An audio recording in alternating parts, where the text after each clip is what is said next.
Hi friends, welcome back to our channel. మేము ఎక్కడికి వెళ్తున్నాం అనుకుంటున్నారు కదండి. అదే మా అక్క వాళ్ళ పాప బర్త్డేకి అయితే వెళ్తున్నాము. ఎవరికి తెలియకుండా సడన్గా వెళ్తున్న వాళ్ళందరూ అయితే చూసి చాలా షాక్ అయ్యారు. ఏంటి మీరు ఇక్కడ అన్నట్టు చూశారు. సో చూసారా ఎంత హ్యాపీగా ఫీల్ అయిందో మా క్యూత్. అసలు తెలీదు మేము వెళ్తున్నట్టు, ఎవరికి చెప్పలేదు కూడా. వాళ్ళు మార్నింగ్ కాల్ చేసి మాట్లాడేటప్పుడు కూడా మేము చెప్పలేదు. సడన్గా వెళ్ళాము. తనైతే చాలా హ్యాపీగా ఫీల్ అయింది మేము వెళ్ళినందుకు. సో అక్క అయితే లంచ్ ప్రిపేర్ చేసి తీసుకొచ్చింది. అందరం కలిసి అక్కడే లంచ్ చేసాము. చేసిన తర్వాత నేను వెళ్ళేసరికి కేక్ కటింగ్ అయిపోయింది. తర్వాత నేను పట్టుకెళ్ళే కేక్ కూడా ఓపెన్ చేసి కేక్ అయితే కట్ చేస్తున్నాము. చాలా హ్యాపీ అనిపించిందండి మేము వెళ్ళినందుకు తనైతే చాలా హ్యాపీగా ఫీల్ అయింది. తన హ్యాపీనెస్ చూసి మాకు కూడా చాలా హ్యాపీ అనిపించింది. హాస్టల్లో ఉంటుంది కదా, సో అందుకని ఇంకా వెళ్ళాలనిపించింది. సంక్రాంతికి వచ్చేటప్పుడు మళ్ళీ మళ్ళీ చెప్పింది ఆ పిన్ని తప్పకుండా రావాలి మా బర్త్డేకి అనేసి. సో అందుకనే వెళ్ళామన్నమాట.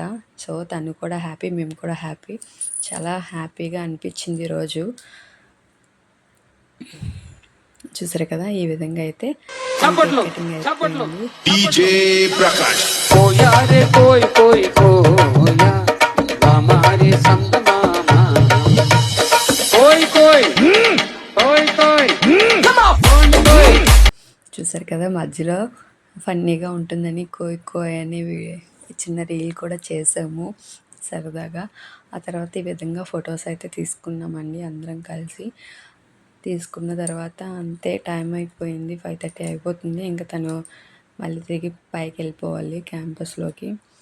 సో అందుకని తన కోసం తీసుకెళ్ళిన స్వీట్స్, చాక్లెట్స్ అన్నీ ప్యాక్ చేసుకుంది. చూసారు కదా మా బుడ్డిది ఏ విధంగా తిరుగుతుందో, మాతో పని లేదన్నట్టుగా తిరిగింది. సో మళ్ళీ గీతంకి అన్నీ ప్యాక్ చేసి ఇచ్చేసామండి. వెళ్ళిపోతుంది. చూసారా, మొహం అయితే కొంచెం డల్గా పెట్టింది ఫేస్. కానీ ఒక 1 అవర్ ఉన్నామండి, చాలా హ్యాపీ అనిపించింది. సో ఫైనలీ అయితే అంతేనండి, వెళ్ళిపోతుంది. ఈ వీడియో మీకు ఎలా అనిపించిందో లైక్ చేసి కామెంట్ చేయండి. Please subscribe my channel.